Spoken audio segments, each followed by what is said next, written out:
En sus Biblias, Lucas capítulo 1. Lucas capítulo 1.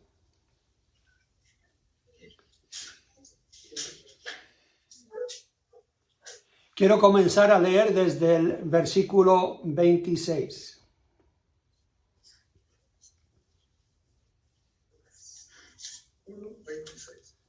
Dice la Biblia: al sexto mes, el ángel Gabriel fue enviado por Dios a una ciudad de Galilea llamada Nazaret, a una virgen desposada con un varón que se llamaba José, de la casa de David, y el nombre de la virgen era María.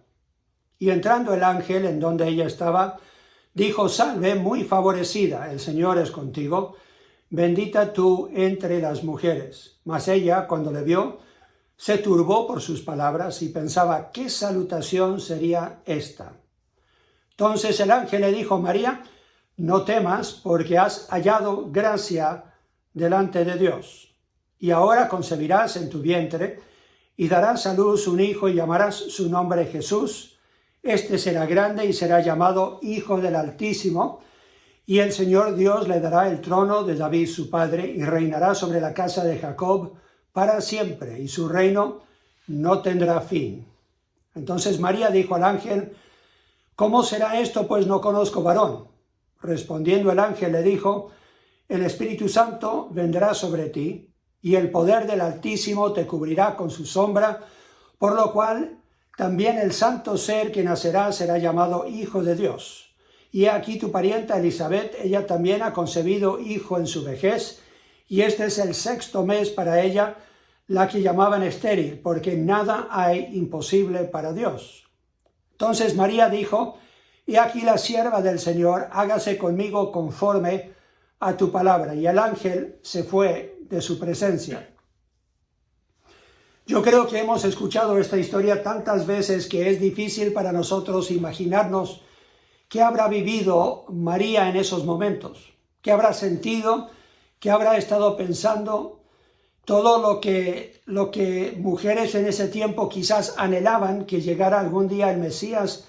No solamente recibe ella primero que todos el anuncio de que vendrá el Mesías, pero que ella será la favorecida, pero también la que ha recibido gracia de Dios, el favor no merecido, para ser la madre del cuerpo físico, podríamos decir, de Dios en carne, Emmanuel, Dios con nosotros.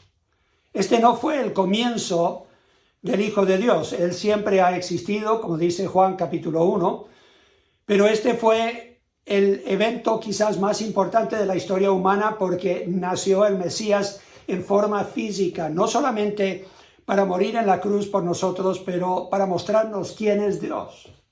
Y María tuvo el honor, podríamos decir, de ser la madre del Señor Jesucristo.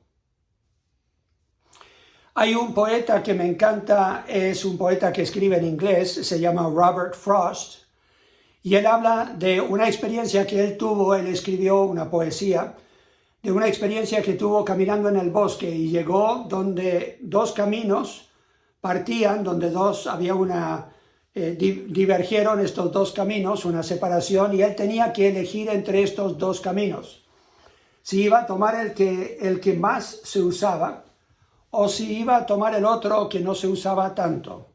Y él termina esta poesía diciendo: dos caminos divergieron en el bosque, y yo tomé el menos usado, y eso ha hecho toda la diferencia. Cuando nosotros hablamos de la obediencia de María, estamos hablando de una de las pocas personas que al tiro le dijo sí a Dios, que al tiro obedeció. Hay tantos ejemplos en la Biblia de personas que le dijeron a Dios: creo que te equivocaste, no soy yo la persona adecuada, yo creo que este trabajo será demasiado difícil para mí. Pero no, María dijo: he aquí la sierva del Señor, hágase conforme a tu palabra. Y vemos en ella un gran ejemplo de lo que deberíamos nosotros, cómo deberíamos nosotros responder cuando Dios nos llama a algo, nos pide algo.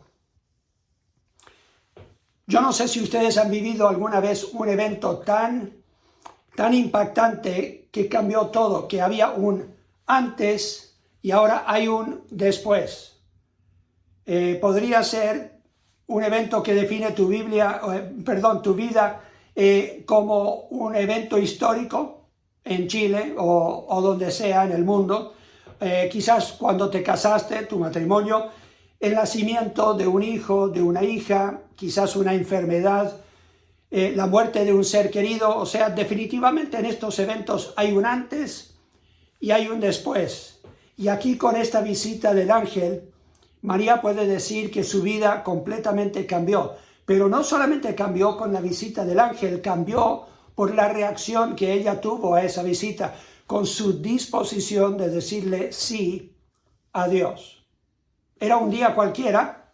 Ella seguramente tenía su rutina, como toda mujer tiene cuando está a punto de acostarse en la tarde, en la noche, y quizás se está peinando el pelo o lo que fuera y preparándose para dormir, cuando de repente, ¡pum!, aparece un ángel. No es cosa de todos los días, ya sabemos que ahí ella sabe, de aquí en adelante mi vida va a ser diferente, porque un ángel no aparece a menos que tenga un mensaje importante de Dios. Y es exactamente lo que sucede. Y vemos la reacción de María. Claramente se turba su corazón. ¿A quién no se le turbaría el corazón? ¿Quién no tendría algo de temor? ¿No? ¿Qué me va a suceder? ¿Qué me va a pedir Dios? Pero el ángel le dice: María, no temas, porque has hallado gracia delante de Dios. En primer lugar, él usa su nombre para que ella sepa que él no se equivocó de lugar. Yo creo que Gedeón quizás estaba diciendo: Dios, yo creo que te equivocaste de persona, porque estás hablando de un hombre grande, fuerte, valiente, y yo no soy ese hombre. Entonces aquí él dice María, para que ella sepa que él no se equivocó de lugar y que él la conoce y que este mensaje es para ella personalmente. Le dice: no temas, porque has hallado gracia delante de Dios. Dios extiende su gracia a María. Ella no merecía, como ya hemos visto en esta serie sobre la gracia, que la gracia es el favor no merecido de Dios. Ella no merecía ser escogida para ser la madre de Jesucristo, pero ella también era una mujer virtuosa, dice la Biblia. Era virgen, era una mujer que obedecía la palabra de Dios. Ya lo sabemos por el ejemplo y cómo reacciona ella después de recibir este mensaje del ángel. Y aquí vemos que Dios tiene un plan, que por su gracia Él invita a que María sea parte de ese plan. Lo único que queda es que María diga sí a Dios. Y cuando ella dice sí, todo cambia. Su vida radicalmente cambia. Desde ese momento hay un antes y un después. Y pensamos nosotros: qué honor ser escogida para algo tan importante. Pero rara vez pensamos en el precio que ella pagó. No era el mejor momento para recibir esta noticia, porque ella ya tenía un prometido, ella ya tenía a José esperando casarse con ella pronto. Ella podría haber dicho: ¿por qué no esperaste hasta justo después de la boda? Ahora yo voy a quedar embarazada, pero soy virgen y la gente no va a entender.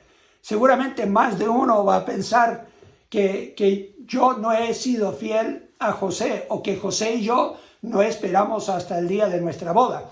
Y hoy día uno dice: bueno, total, eso se hace a menudo. Pero en ese tiempo no. Es más, en ese tiempo, de acuerdo a la ley, ella podría haber sido apedreada. Y sabemos que José pensó en divorciarla. Como ellos ya tenían un acuerdo firmado de que venía un casamiento, él tendría que legalmente divorciarla, aunque no se habían juntado todavía, no estaban conviviendo como marido y mujer, no había sucedido aún la boda, pero porque ellos estaban ya prometidos el uno al otro, entonces él hubiera tenido que divorciarla, y eso sería un contrato público ya quebrantado. Seguramente algo de esto pasó por su mente. ¿Qué va a hacer el pueblo? ¿Qué va a hacer mi familia? ¿Qué dirá José cuando yo le cuento? Y nosotros tenemos la idea que si vamos a hacer la voluntad de Dios, las cosas serán fáciles. Pero no siempre es así. Si yo les diera una prueba de 4 respuestas. Y en esta prueba yo les digo, tienen que contestar cuál es la correcta. ¿Qué contestarían? Si es la voluntad de Dios, A, todo será más fácil. Si es la voluntad de Dios, B, será bien difícil. Si es la voluntad de Dios, C, habrán momentos que dude yo si Dios está en control de las cosas.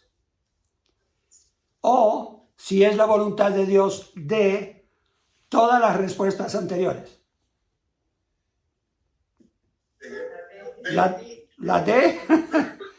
La verdad es que vemos en los eventos de la historia y de la Biblia que cuando las personas están en la voluntad de Dios, hay momentos en que las cosas van perfectamente, de acuerdo a plan. Y hay momentos en que las cosas son bien difíciles. Y hay momentos en que ellos dicen, Dios, ¿dónde estás? Yo no entiendo. ¿Será esto realmente tu plan? O sea, la respuesta correcta es todos los anteriores. Y tenemos algunas pistas de lo que habrá sentido María, porque cuando ella le dice sí a Dios, casi al instante ella empaca su maleta y ella va y visita a Elizabeth, la única mujer seguramente que va a entender lo que ella está experimentando y quizás la única mujer que va a entender cuando ella le dice tuve una visita de un ángel. Seguramente su tía le va a creer, porque ellos también quedaron, ella quedó embarazada, ahora esperando bebé en una forma también milagrosa. Al observar todo lo que sucedía, la Biblia dice que ella meditaba las cosas en su corazón. Esta es la segunda pista que tenemos, que María a veces no estaba muy segura qué era lo que Dios estaba haciendo. Lucas capítulo 2. Lucas capítulo 2 y versículo 19.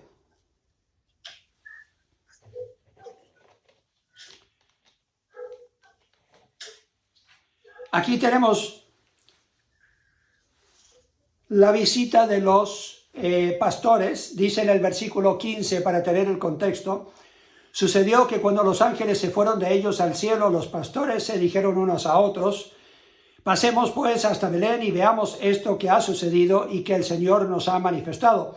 Vinieron pues apresuradamente y hallaron a María y a José, al niño acostado en el pesebre, y al verlo dieron a conocer lo que se les había dicho acerca del niño. Y todos los que oyeron se maravillaron de lo que los pastores les decían, pero María guardaba todas estas cosas, meditándolas en su corazón.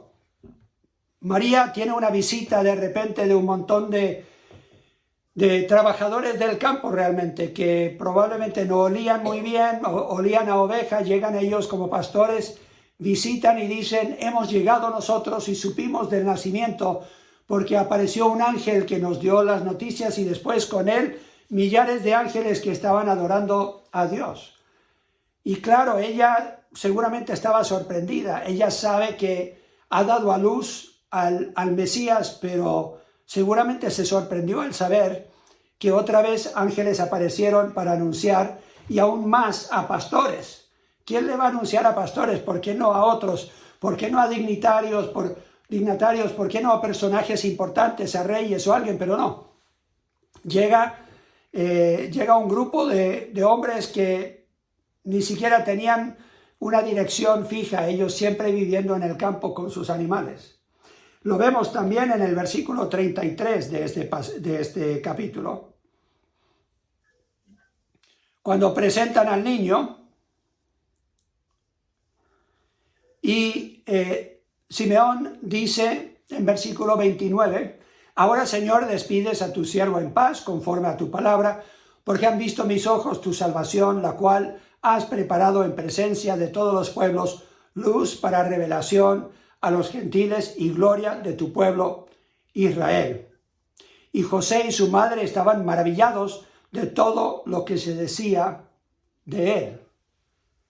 Ellos se maravillaron, seguramente están meditando y pensando que no esperaban ellos encontrarse con personas, un hombre y una mujer, conocedores de la palabra de Dios, esperando la redención de Israel. y no esperaban ellos encontrarse con alguien que iba a celebrar el nacimiento de Jesucristo sin que ellos anunciaran: nosotros somos los padres del Mesías. Y después versículo 51. El versículo 51.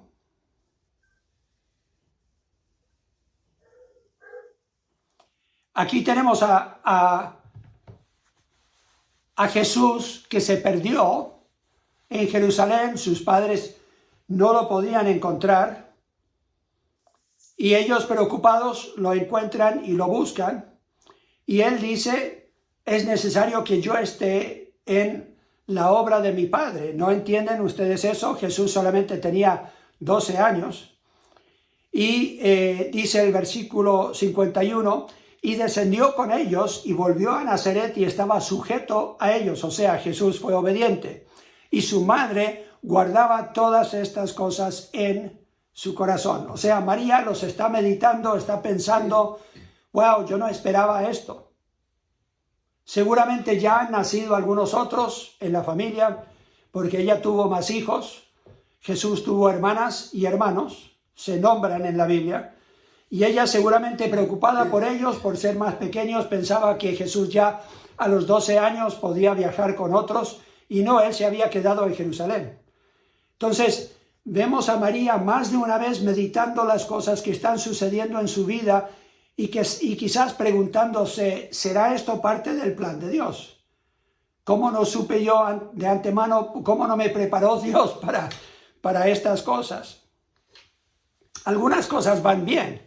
O sea, tenemos la visita de los pastores y ellos celebrando y anunciando, eso es parte del plan de Dios, fenomenal. La visita de los Reyes Magos, que trajeron regalos justo en el momento preciso antes de que naciera o antes de que estuviera Jesús ya cumpliendo 2 años, llegan los regalos con los reyes y ellos presentan esos regalos seguramente en el momento oportuno para financiar el viaje a Egipto.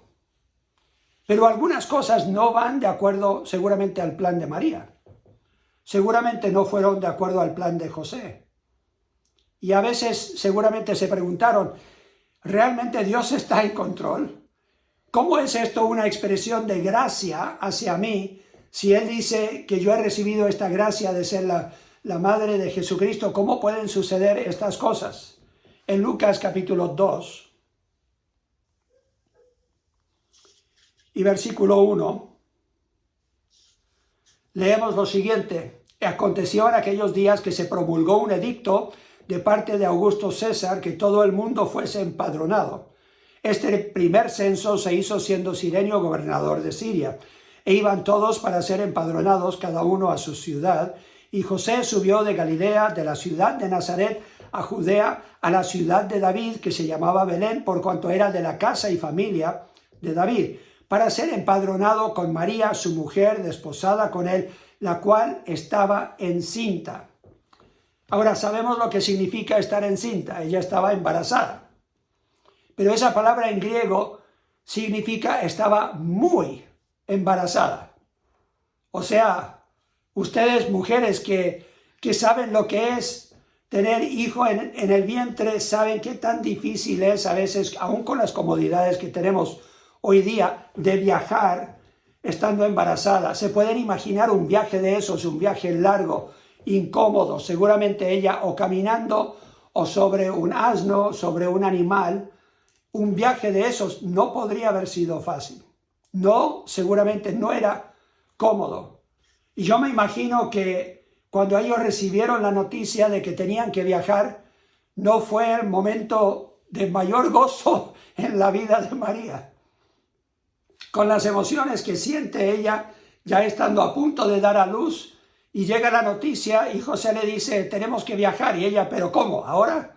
No entiendo. Dios no está en control. No podría haber esperado unas pocas semanas, unos pocos días. Pero no. Dios lo permite y ella tiene que viajar. Y lo que hace es que ella tenga que dar a luz al Señor Jesucristo en un establo. Seguimos leyendo ahí en Lucas capítulo 2 y versículo 6. Y aconteció que estando ellos allí se cumplieron los días de su alumbramiento y dio a luz a su hijo primogénito y lo envolvió en pañales y lo acostó en un pesebre porque no había lugar para ellos en el mesón. Y ahora nosotros tenemos figuritas, tenemos modelos de un mesón bien limpiecito, pero si ustedes han vivido algo en el campo saben que donde se guardan animales no es un lugar limpio, no es un lugar lleno de los mejores olores. Uno olfateando lo que tenía que olfatear en ese lugar, lo que tenían que experimentar ellos seguramente no era el lugar más cómodo. No sabemos si ella estaba acompañada con alguien, probablemente era una cueva y ella tuvo que dar a luz. Es primera vez que ella da a luz a un hijo y tenemos la idea de que, bueno, seguramente el parto fue fácil porque fue el Mesías. No sabemos la verdad. A mí me gustaría tener más detalles. ¿Qué estaba pensando María? ¿Qué fueron lo que hablaron José y María? ¿Qué sintieron ellos? ¿Cuestionaron alguna vez a Dios? Yo me pregunto si alguna vez María hubiera pensado, no sé si valió la pena decirle sí a Dios, porque esto se ha vuelto difícil. Pero sabemos que ella lo logró. Y lo logró porque Dios dijo, has hallado gracia. Él no extiende una gracia comenzando algo en tu vida sin apoyarlo con más gracia si aprendes a depender de Él. Y cuando crees que ya pasó lo más difícil, llega en Mateo capítulo 2. Después de unos años, Jesús ya casi tiene 2 años, y en Mateo capítulo 2 leemos las noticias que le llegan por un ángel. Mateo 2, versículo 13.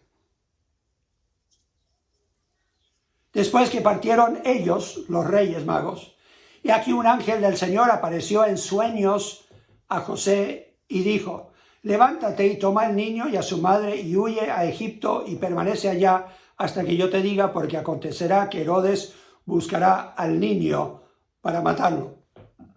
Y él despertando tomó de noche al niño y a su madre y se fue a Egipto. Yo no sé si ustedes se pueden imaginar.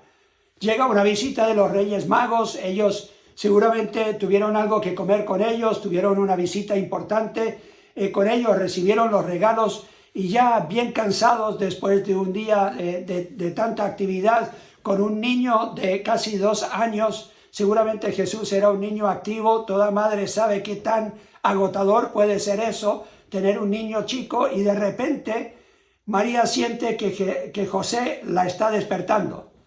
¿Quién sabe? A las 2, 3 de la mañana no sabemos, pero era de noche, la despierta y le dice, tienes que empacar maleta, tenemos que viajar a Egipto.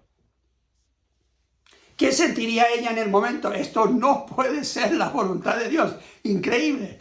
Otro momento de dificultad, otro viaje. ¿Cómo es posible esto? Y tenían que empacar todo y huir literalmente para salvar la vida de su hijo. Yo no sé si ustedes alguna vez han estado como mamá en una situación en que han visto que por poco muere tu hijo. Y eso es algo que te marca, eso es algo que seguramente nunca vas a olvidar. Y María tiene que viajar ahora corriendo, temerosa seguramente, mirando hacia atrás para ver si alguien persigue, porque ahora saben que los de la política de ese tiempo, los que tienen el poder, los romanos, que tienen soldados en todo lugar, ahora están buscando al niño para matarlo. Pero tenemos aún más en Lucas 2 y versículo 43. Volvemos a Lucas capítulo 2 y versículo 43. Al regresar ellos, acababa la fiesta, se quedó el niño Jesús en Jerusalén, sin que lo supiese José y su madre. ¿Se acuerdan? Volvieron de Egipto, él se crió en Galilea y ahora viajan a Jerusalén todos los años para celebrar, pero Jesús se queda en Jerusalén sin que ellos lo sepan. Y pensando, versículo 44, que estaba entre la compañía, anduvieron camino de un día y le buscaban entre los parientes y los conocidos, pero como no lo hallaron, volvieron a Jerusalén buscándole, y aconteció que 3 días después le hallaron en el templo sentado en medio de los doctores de la ley, oyéndoles, y preguntándoles, y todos los que le oían se maravillaban de su inteligencia y de sus respuestas. Cuando le vieron, se sorprendieron y le dijo su madre, Hijo, ¿por qué nos has hecho así? He aquí tu padre y yo te hemos buscado con angustia. ¿Se pueden imaginar? No solamente ahora te toca el honor de ser madre de Jesús, el Salvador del mundo, pero lo perdiste. Ya no lo encuentras. ¿Cómo le vas a decir a Dios, no encuentro a Jesús? Me diste a mí la responsabilidad de criarlo, de cuidarlo, hasta que fuera grande, y ahora se me perdió, no lo encuentro. Y por 3 días, yo creo que cada día aumentaba quizás un poco más el pánico. Jerusalén era una ciudad grande. Habían buscado ya al niño para matarlo cuando era chico, seguramente un montón de ideas, de imaginaciones, de la peor situación posible está pasando como película en la mente de María. Y ella seguramente puede estar pensando, ¿cómo puede esto ser parte de la voluntad de Dios? ¿Por qué tengo que pasar yo esto? Si realmente he recibido gracia de Dios, ¿cómo es posible que Él permita que estas cosas sucedan? Ahora, seguro, esto fue lo último que sucedió que fue difícil en la vida de María. Jesús ya crece, él madura, seguramente fue muy obediente porque era hijo perfecto, nunca pecó. Marcos capítulo 3 nos habla otro caso. Marcos capítulo 3. Yo creo que tenemos que usar un poco nuestra imaginación para imaginarnos lo que María vivió, no solamente con Jesús, pero con sus otros hijos y sus hijas, la muerte de José, el rechazo de Jesús, todo lo que ella vivió. No fue una vida fácil. En Marcos capítulo 3 y versículo 20 tenemos un ejemplo, dice, y se agolpó de nuevo la gente, de modo que ellos ni aún podían comer pan. Eso está hablando de Jesús y los discípulos. Cuando lo oyeron los suyos, vinieron para prenderle, porque decían, está fuera de sí. O sea, llega la familia de Jesús para tomarlo a la fuerza. Dicen, lo tenemos que rescatar. Él está loco, él está fuera de sí, porque está predicando y está enseñando y se está agotando. Llegará el momento en que va a colapsar seguramente porque ni siquiera tiene tiempo para comer, para beber. Y aquí tenemos una pista más en versículos 31 al 35. Vienen después sus hermanos y su madre, y quedándose afuera enviaron a llamarle. Y la gente que estaba sentada alrededor de él le dijo, tu madre y tus hermanos están afuera y te buscan. Bueno, Jesús sabía por qué. Versículo 33. Él le respondió diciendo, ¿quién es mi madre y mis hermanos? Y mirando a los que estaban sentados alrededor de él, dijo, he aquí mi madre y mis hermanos.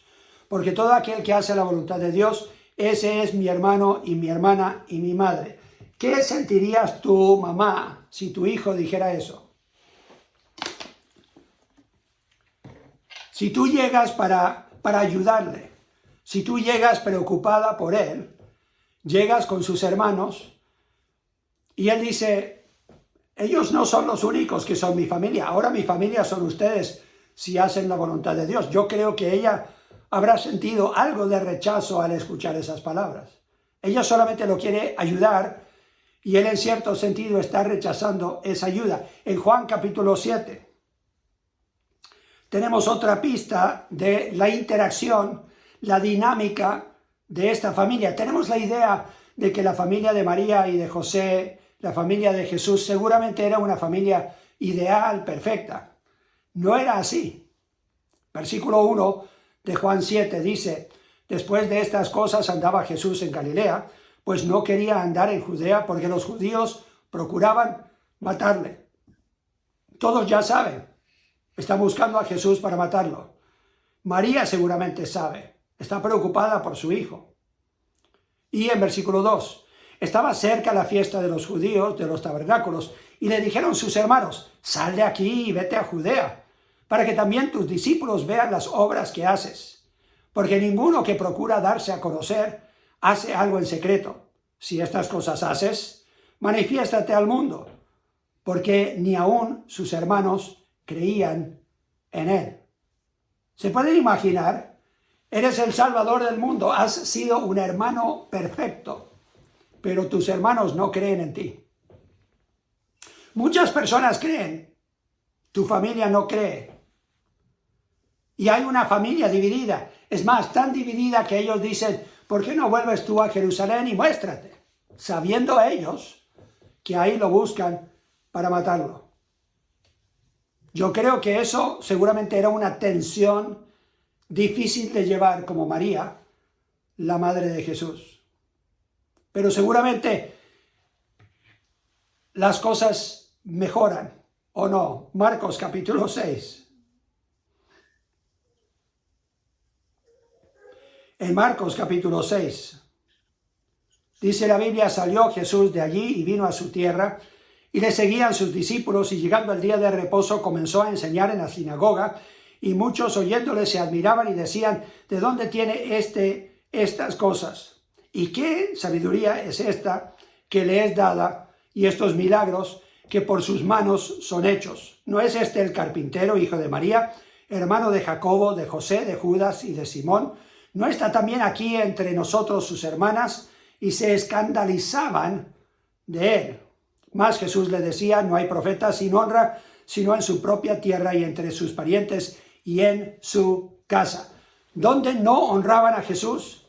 En su casa, con sus parientes y en su pueblo. Seguramente María escuchó por ahí, porque en pueblo chico la gente habla. Seguramente María escuchó por ahí vecinos, parientes, amigos de la familia decir, este Jesús está loco. Se escandalizaban de él, dice. No creían en él, por eso no pudo hacer muchos milagros ahí. Eso le tiene que doler a cualquier mamá, escuchar que hablan así de tu hijo. Lucas capítulo 4. Tenemos otro evento. Lucas capítulo 4, versículo 16. Vino a Nazaret, donde se había criado, y en el día de reposo entró en la sinagoga conforme a su costumbre, y se levantó a leer, y se le dio el libro del profeta Isaías, y habiendo abierto el libro halló el lugar donde estaba escrito, el Espíritu del Señor está sobre mí, por cuanto me ha ungido para dar buenas nuevas a los pobres, me ha enviado a sanar a los quebrantados de corazón, a pregonar libertad a los cautivos y vista a los ciegos, a poner en libertad a los oprimidos, a predicar el año agradable del Señor. Todos ahí saben que él acaba con eso de declarar que él es el Mesías. Y enrollando el libro, le dio al ministro y se sentó. Y los ojos de todos en la sinagoga estaban fijos en él, y comenzó a decirles, hoy se ha cumplido esta escritura delante de vosotros. Y todos daban buen testimonio de él y estaban maravillados de las palabras de gracia que salían de su boca y decían, ¿no es este el hijo de José? Él les dijo, sin duda me diréis este refrán, médico, cúrate a ti mismo, de tantas cosas que hemos oído que se han hecho en Capernaum, haz también aquí en tu tierra. Y añadió, de cierto os digo que ningún profeta es acepto en su propia tierra, y en verdad os digo que muchas viudas habían en Israel en los días de Elías, cuando el cielo fue cerrado por 3 años y 6 meses, y hubo una gran hambre en toda la tierra, pero a ninguno de ellas fue enviado Elías, sino a una mujer viuda en Sarepta de Sidón. Y muchos leprosos habían en Israel en tiempo del profeta Eliseo, pero ninguno de ellos fue limpiado, sino Naamán el sirio. Al oír estas cosas, todos en la sinagoga se llenaron de ira, y levantándose le echaron fuera de la ciudad, y le llevaron hasta la cumbre del monte sobre el cual estaba edificada la ciudad de ellos, para despeñarle. Mas él pasó por el medio de ellos y se fue. ¿Te puedes imaginar? Son vecinos, son amigos de la familia, han visto criar a Cristo desde que era chiquitito. Jesús ha nacido, Jesús se ha criado entre ellos. ¿Y qué dicen? Lo vamos a matar. ¿Se pueden imaginar qué habrá sentido María al tener noticia de este evento? Quizás ella estando presente en la sinagoga ese día. Las cosas seguramente no pueden ser peores, pero llega un peor día. Llega el día en que María es testigo de la muerte de su hijo en la cruz. La muerte de un malhechor, una muerte vergonzosa. ¿Qué habrá sentido ella estando al pie de la cruz con el apóstol Juan? ¿Qué habrá sentido ella cuando Jesús le dice, he aquí tu hijo? Y diciéndole a Juan, he aquí tu madre. O sea, cuida de ella, yo ya me muero. ¿Qué habrá sentido ella al ver chorrear su sangre, al ver su sufrimiento? Estaba en la mejor etapa de su vida. Tenía más o menos 33 años, un hombre fuerte. Y una muerte tan terrible. Seguramente esto no es la gracia de Dios. Pero ahora sí tenemos buenas noticias, porque unos días después, ella es también testigo de la resurrección de Cristo. Y lo ve a él resucitado como había prometido, que los discípulos no entendían cuando Jesús les decía que era necesario morir y resucitar, pero por fin comienzan a entender y la iglesia es consolidada, llega el Espíritu Santo. María está ahí para todo eso. Si leen los primeros capítulos de Hechos, verán que ella es nombrada entre los que están ahí. Seguramente todo lo que ella vivió, todo lo que ella sintió, toda la angustia, la tristeza, las dificultades, las preocupaciones, las noches donde ella no podía dormir bien, todo eso ahora seguramente vale la pena al entender cuál era el plan de Dios. Y que Dios por medio de todo esto le había dado gracia a ella, que la había sustentado en los peores momentos. Yo creo que nosotros olvidamos que todo tiene un costo, y especialmente el hacer la voluntad de Dios. Y que en muchos casos el hacer la voluntad de Dios viene con pruebas y dificultades. No es fácil. Pero tenemos la promesa de la gracia de Dios que nos va a sustentar. Yo creo que si le preguntaras a María en Hechos capítulo 2, cuando viene el Espíritu Santo ese día, si le preguntaras a María ahora, ¿valió la pena? Yo creo que su respuesta sería claro que sí. Pero en el momento es difícil pagar el precio y necesitamos de la gracia de Dios cuando vienen esos momentos difíciles. La Biblia dice que debemos calcular el costo. Jesús le dice a sus discípulos, y el que no lleva su cruz y viene en pos de mí no puede ser mi discípulo. Porque ¿quién de vosotros, queriendo edificar una torre, no se sienta primero para calcular los gastos? Ahora que estamos en Navidad, sabemos que tenemos pocos días en este año. Generalmente al comenzar un nuevo año, hacemos planes, queremos hacer algunos cambios, quizás perder unos kilos que acumulamos en estas fiestas, y estamos pensando ya en un nuevo año, un nuevo comienzo, nuevos planes. Espero que entre esos nuevos planes esté el hacer la voluntad de Dios, aun cuando sea difícil. No te sorprendas cuando vienen dificultades. ¿Estás en la voluntad de Dios? Seguramente sí, y el enemigo hará todo lo posible para desviarte de eso. Pero depende tú de la gracia de Dios. Y dile sí a Dios cada oportunidad que Él te hable, porque vale la pena hacer la voluntad de Dios. Oremos. Padre Celestial, yo te doy gracias por el ejemplo de María. Te doy gracias que ella estuvo dispuesta no solamente a decirte que sí en el comienzo, para seguir diciendo sí y seguir fiel aun cuando los peores momentos llegaron a su vida. Sabemos que seguramente no fue fácil para ella ser la madre de Jesucristo. Te damos gracias que nos honras a nosotros con un llamado de servirte. Y yo pido que nos hagas dispuestos a pagar el precio para también tener el gozo de ver cuando se cumple lo que tú tienes para cada uno de nosotros. Sabemos que algún día en tu presencia diremos, valió la pena. Queremos honrarte en este día y darte las gracias en Cristo Jesús.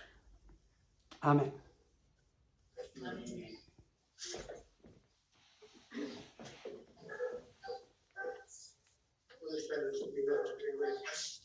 No lo voy a, pastor, no le voy a pedir que no se salga de la pantalla porque se queda ahí. ¿Me escucha? Sí. ¿Sí? Ya, ok. Bueno, como el pastor nos acaba de predicar, nosotros debemos decirle sí al Señor, cuando el Señor ya y nos dice, la gracia va a estar con nosotros. Le voy a dar la oportunidad al pastor Seba porque él quiere comunicarle algo. Pero esto lo tenemos que tomar con alegría, lo tenemos que tomar con gozo, porque a lo mejor va a ser difícil escucharlo, pero también nosotros tenemos que pensar que el Señor es el que está haciendo la obra en nuestra vida. Así que lo voy a pedir que pase. Hola, hermano. Hola, Señor. Hola, Pastor Joel. Bueno, como ustedes saben, nosotros estamos viviendo ya en San Javier. Y bueno, el Señor, tratando de seguir la voluntad del Señor, creemos que Él nos está diciendo que nos quedemos allá. Y eso implica también movernos permanentemente allá y buscar una iglesia que esté por allá. Bueno, como ustedes saben, nosotros éramos los líderes del Ministerio de Jóvenes. A los jóvenes les dimos término el día de ayer, con nuestra última reunión. Nos duele un poco irnos para allá, porque tenemos amistades aquí, tenemos casi, no sé, se siente de verdad la hermandad que tenemos con ustedes y es difícil para nosotros mismos, pero creemos que es la voluntad del Señor, el Señor nos está guiando a quedarnos por allá. Bueno, agradecerle a Joel, a Hugo, a Marcela, a Wendy, su amistad,